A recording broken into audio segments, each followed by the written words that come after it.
हद होती है तुम लोगों की। जानवरों के खाने पीने में तुमने 21 सोने की मोहरें खर्च कर दी, और तुमने खेतों में ऐसा क्या लगवा दिया कि 15 सोने की मोहरें खर्च हो गईं। मालिक, जानवरों को भरपूर चारा नहीं खिलाएंगे तो सुबह शाम वो दूध कैसे देंगे? और खेतों में गोबर खाद घर से जाते हैं, खेत पर पहुंचाने के लिए मजदूरों को भी मजदूरी देनी पड़ती है मालिक। यदि तुम दोनों ने अपना थोड़ा सा भी दिमाग लगाया होता तो इतनी फिजूल खर्ची नहीं होती। रमेश जी? आज से गाय भैंसों को चराने के लिए तुम जंगल लेकर जाओगे, इससे चारे का खर्चा बचेगा। जंगल में जानवरों का जो भी गोबर इकट्ठा होगा उसे तुम वापस आते हुए रामलाल को खेतों पर दे दोगे। ऐसा करने से घर से खाद लेकर जाने के लिए मजदूर पर लगने वाला धन भी बच जाएगा। जाओ तुम दोनों। आज से पहले इतना कंजूस सेठ तो मैंने कभी नहीं देखा।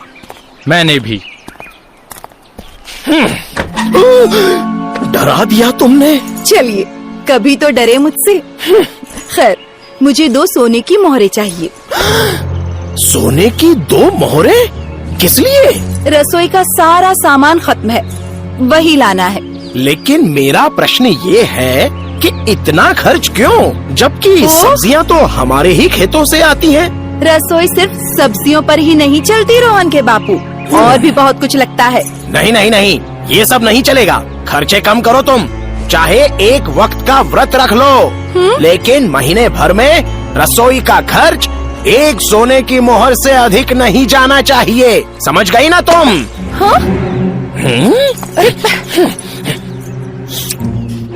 हे भगवान, इसने तो सब तोड़ दिया। आज घी की हांडी तोड़ी है, कल चद्दर फाड़ी थी तूने, और कितना नुकसान करेगा तू मेरा। अब नई हांडी खरीदनी पड़ेगी। हांडी खरीदने की कोई जरूरत नहीं है। हांडी खरीदनी है तो पहले घी बनाकर बाजार में बेचो, उसकी बचत से ही हांडी लेना। तब तक हम सब सूखी रोटी से ही गुजारा कर लेंगे। इस तरह पेट काट कर खर्च कम करने से अच्छा होगा कि आप रोहन के लिए एक अच्छा अध्यापक खोजिए, जो इसे सही गलत की परिभाषा समझा सके। तो तुम समझाओ ना, धन खर्च करने की कोई आवश्यकता नहीं है। इस उम्र में बच्चे को माता पिता की नहीं बल्कि अध्यापक की सीख की आवश्यकता होती है रोहन के बापू। कंजूसी में बच्चे को मत बिगाड़िए।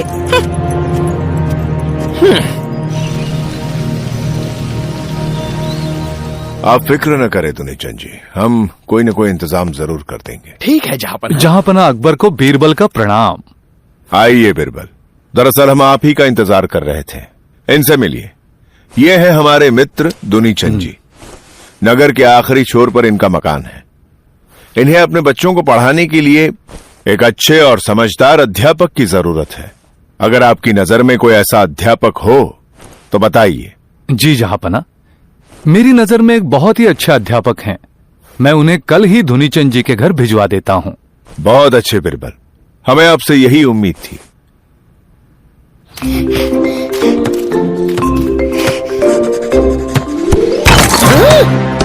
ये क्या किया नालायक? पूरे हिसाब किताब पर स्याही फेर दी तूने, कुर्ता भी खराब कर दिया। मैं फिजूल खर्ची बचाने में लगा हूँ और तू नुकसान पर नुकसान कर रहा है। ठहर तू। गलती आपकी है। जब आपको पता है कि मैं यहाँ खेलता हूँ तो आपको यहाँ बैठना ही नहीं चाहिए था।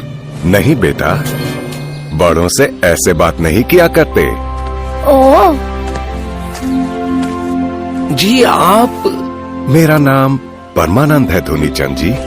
मुझे बीरबल जी ने आपके बेटे को पढ़ाने के लिए भेजा है। ऐसी बात है तो जिसे आपको पढ़ाना है वो आपके सामने ही है। ये मेरा बहुत नुकसान करता है। बच्चे शरारती ही होते हैं दुनीचंद जी, लेकिन मैं कोशिश करूंगा कि आज से ये आपके नुकसान का कारण ना बने। तो ठीक है, मैं आपको हर महीने 1 सोने की मोहर पर रखता हूँ।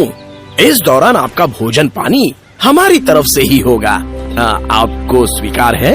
जी स्वीकार है। किंतु मुझे स्वीकार नहीं। मुझे अभी पढ़ना नहीं, खेलना है। रोहन, यदि तुम चाहते हो कि तुम्हारे माता पिता और मित्रगण तुम पर गर्व करें तो एक बात का ध्यान हमेशा रखना कि प्रत्येक कार्य का एक सही समय होता है। ओह, खेल के समय खेल का और पढ़ने के समय पढ़ाई का।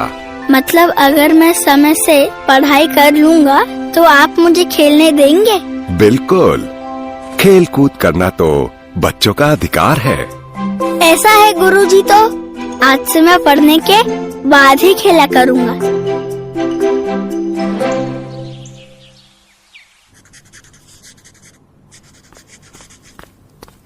पिताजी, क्या मैं खेलने के लिए बाहर जा सकता हूँ? अवश्य पुत्र। बहुत अच्छे परमानंद जी, आपने तो हमारा बिगड़ैल बच्चा एकदम संस्कारी बना दिया। यदि आपको मेरी मेहनत दिखाई दे रही है धुनीचंद जी, तो कृपया 3 महीने से रोका हुआ मेरा मेहनताना मुझे दे दीजिए। जी वो मुझे कहना तो नहीं चाहिए गुरुजी, पर आप जरूरत से कुछ ज्यादा ही खाते हैं। आपके मेहनताने से ज्यादा तो मैं आपको खाना खिला चुका हूँ, और अगर हिसाब जोड़ने बैठे तो मुझे आपसे धन लेना पड़ जाएगा। इसलिए जैसा चल रहा है चलते रहने दीजिए। लेकिन सेठ जी, बहस करने में कोई लाभ नहीं होगा परमानंद जी, आप जा सकते हैं।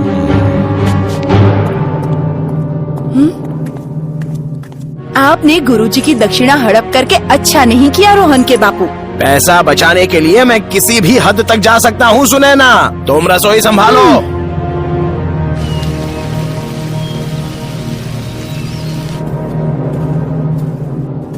मंत्रीगण, अगर दरबार का आज का काम खत्म हो गया हो तो। दुहाई हो जहांपना, दुहाई हो, मुझे इंसाफ चाहिए। इंसाफ चाहने वाले पहले अपना परिचय दो। जहांपना, मैं इन्हें जानता हूँ। ये परमानंद जी हैं। मैंने इन्हें आपके मित्र धुनीचंद जी के पास उनके बेटे को पढ़ाने के लिए भेजा था। कहिए परमानंद जी, आपको किस बात का इंसाफ चाहिए? जहांपना, मैंने पूरी ईमानदारी से धुनीचंद जी के बेटे को पढ़ाया, परंतु 3 महीने बाद भी वो मुझे मेरा मेहनताना नहीं दे रहे। अगर ऐसा किया है तो धुनीचंद जी ने बहुत गलत किया है। सैनिकों, धुनीचंद जी को जल्द से जल्द दरबार में हाजिर किया जाए। जी जहांपना। प्रणाम जहांपना। आप हमारे मित्र हैं। हमारे कहने पर ही बिरबल जी ने परमानंद जी को आपके घर आपके बच्चे को पढ़ाने के लिए भिजवाया था, लेकिन आपने 3 महीने के बाद भी इन्हें इनका मेहनताना नहीं दिया। हम इसका कारण जानना चाहते हैं। दरअसल बात यह है जहांपना, परमानंद जी खाते बहुत हैं। जितने का इन्होंने मेरे बेटे को पढ़ाया नहीं है, उससे ज्यादा का तो मैं इन्हें खिला चुका हूँ। ऐसी सूरत में अगर मैं इन्हें मेहनताना देता हूँ तो मेरा तो बहुत नुकसान हो जाएगा ना। ये क्या कह रहा है? ऐसे कैसे बात कर सकता है? ये तो बड़ा पेचीदा मामला है। अब तो बिरबल ही कुछ कर सकते हैं। बिरबल, हम चाहते हैं कि इस मामले को आप ही सुलझाएं। जी जहांपना, धुनीचंद जी की समस्या मैं बहुत अच्छी तरह से समझ चुका हूँ जहांपना। इसीलिए मैं परमानंद जी की जगह इनके बेटे के लिए एक ऐसे अध्यापक का प्रबंध कर देता हूँ जो शिक्षा देने के बदले में न तो इनसे धन मांगेंगे और ना ही अन्न। इस तरह इनके नुकसान की भरपाई हो जाएगी। क्या आपको ये मंजूर है धुनीचंद जी? अब मुझे बीरबल जी का प्रस्ताव मंजूर है जहांपना। ये लीजिए परमानंद जी, आपका मेहनताना। शुक्रिया। आपने मेहनताना दे दिया है तो मैं दूसरे गुरुजी को लेकर आता हूँ।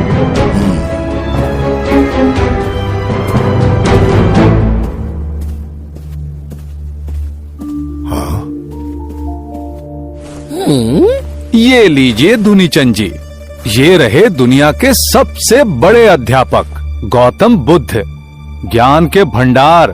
आपका पुत्र इनसे ज्ञान और शिक्षा प्राप्त करेगा तो सर्वश्रेष्ठ बन जाएगा, जिसके लिए न तो ये दक्षिणा लेंगे और न ही आपका अन्न खाकर आपका नुकसान करेंगे। मुझे मेरी गलती का एहसास हो गया है बीरबल जी। ज्ञान काठ की मूर्ति नहीं बल्कि जीवित व्यक्ति ही बांटता है, और जीवित व्यक्ति को जीने के लिए धन की आवश्यकता पड़ती ही है। आज से परमानंद जी को मैं एक नहीं बल्कि 2 सोने की मोहरें दूंगा। आज से कंजूसी हमेशा हमेशा के लिए बंद। मुझे आपसे यही उम्मीद थी धूनी चंद जी। जहां पनाह अकबर, आप बहुत खुशकिस्मत हैं जो बीरबल जैसे बुद्धिमान व्यक्ति आपके दरबार का हिस्सा हैं। इसमें तो शक की कोई गुंजाइश ही नहीं है दुनी चंद जी। बीरबल बहुत ही काबिल है। बीरबल जी की जय, बादशाह अकबर जी की जय।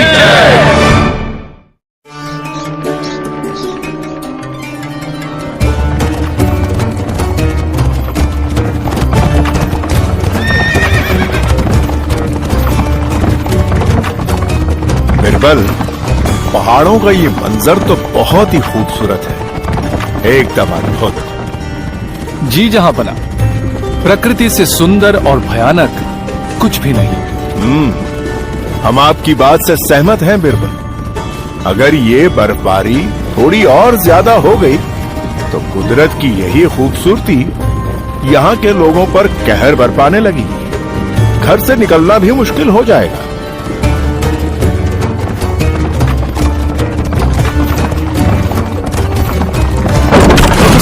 जहां पना, हम ठीक हैं बीरबल। क्या हुआ चालक? जहां पना, शायद पहिया किसी पत्थर से टकरा गया है। बर्फ की सतह होने की वजह से मैं उसे देख नहीं पाया।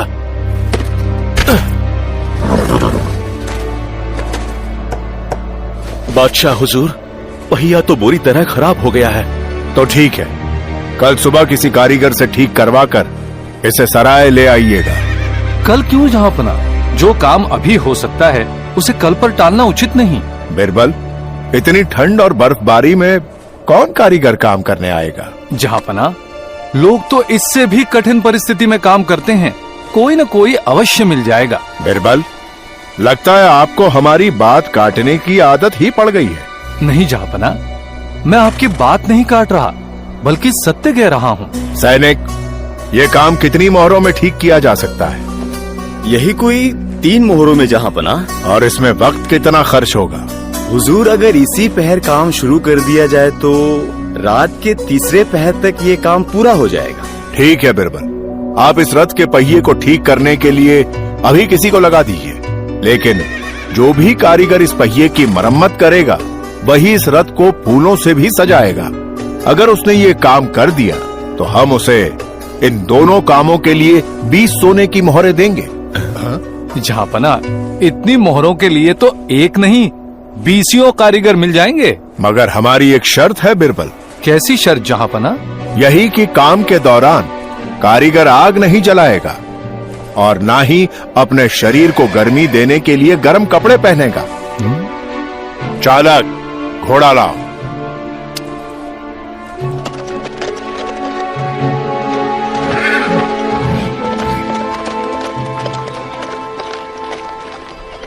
हाँ?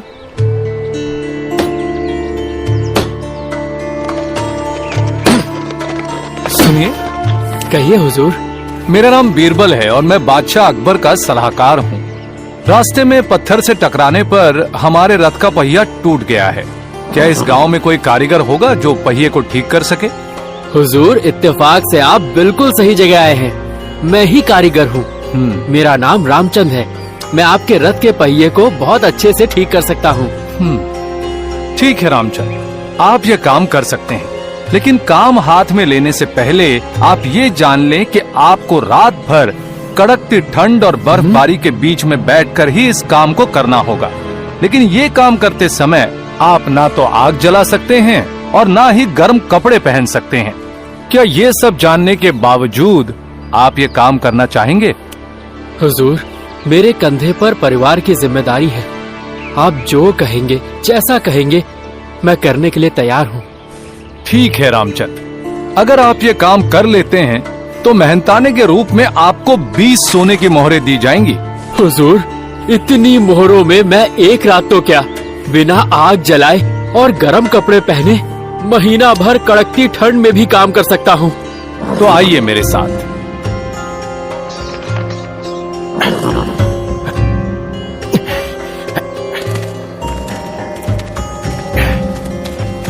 चालक, क्या पहिया ठीक हो गया? जी जहां पना, इन्होंने ये काम बहुत ही अच्छे ढंग से किया है।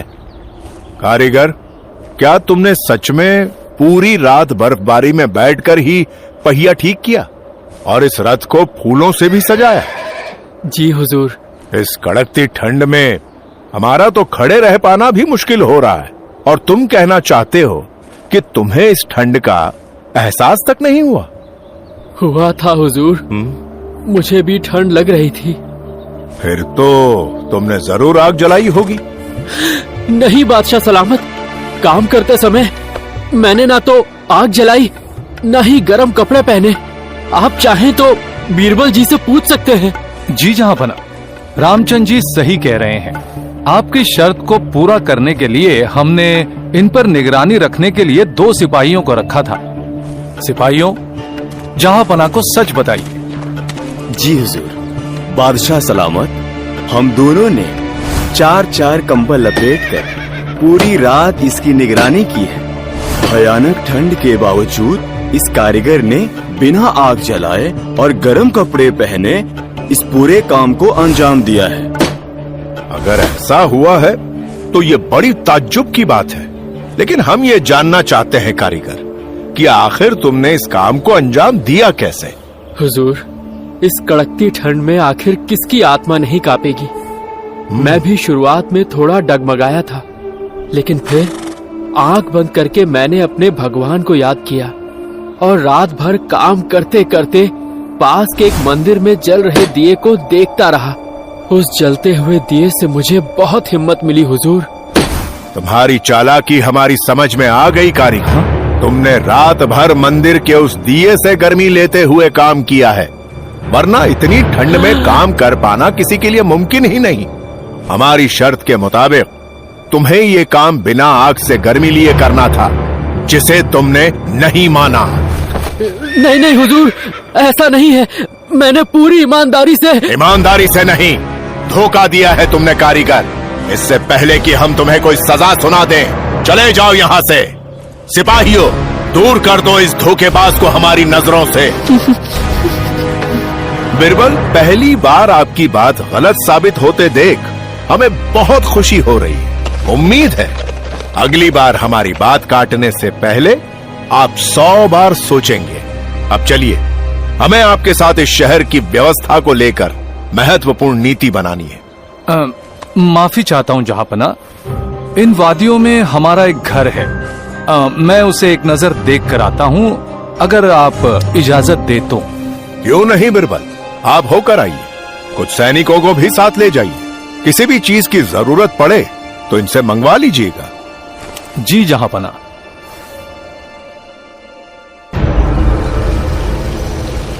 मंत्री जी, बिरबल कहाँ है? वो अपने घर का मुआयना करने गए थे, अब तक लौटे नहीं। बादशाह सलामत, मैंने सैनिक को उन्हें लेने के लिए भेजा था।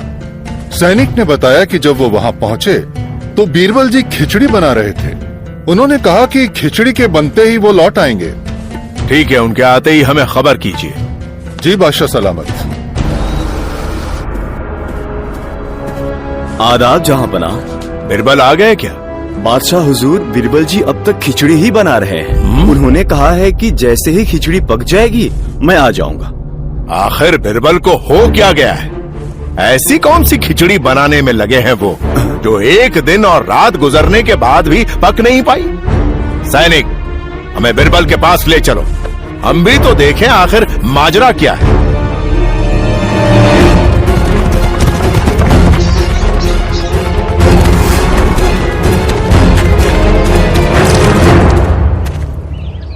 अरे जहांपना, आप यहाँ? आपने तकलीफ क्यों की? मैं आने ही वाला था। ऐसा तो हम कल से ही सुन रहे हैं बिरबल।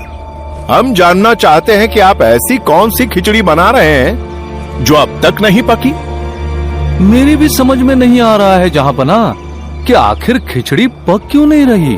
क्या हम आपकी खिचड़ी को बनता हुआ देख सकते हैं बिरबल? अवश्य जहांपना, क्यों नहीं, आइए।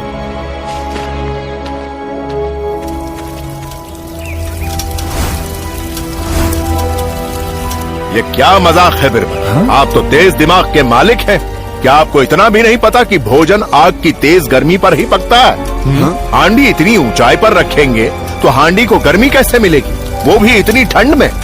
हम दावे के साथ कह सकते हैं बिरबल, इस तरह आपकी ये खिचड़ी कभी नहीं पक पाएगी। लगता है मुझसे गलती हो गई है जहांपना। मैंने सोचा था कि जब दूर जल रहे मंदिर के दिए से कारीगर रामचंद को इतनी ठंड में गर्मी मिल सकती है, तो आग से कुछ ही ऊंचाई पर रखी मेरी इस हांडी की खिचड़ी तो जरूर पक जाएगी। बिरबल, तो ये बात है। हम समझ गए आप हमें क्या कहना चाहते हैं, और हमें हमारी गलती का एहसास भी हो गया है बिरबल। और साथ ही हमें हमारी गलती समझाने का आपका ये तरीका भी बहुत पसंद आया। आप कारीगर रामचंद जी को बुलाइए, हम उन्हें उनका मेहनताना भी देंगे और इनाम भी। बुलाने की आवश्यकता नहीं है जहांपना, वो इस समय हमारे ही साथ हैं। रामचंद जी आ जाइए। सिपाही, हुजूर, अनजाने में हमसे गलती हो गई रामचंद जी, उसके लिए हम आपसे माफी मांगते हैं। इसमें सोने की 100 मोहरें हैं, आपका मेहनताना और इनाम दोनों रख लीजिए। बादशाह अकबर जिंदाबाद, मंत्री बीरबल जिंदाबाद,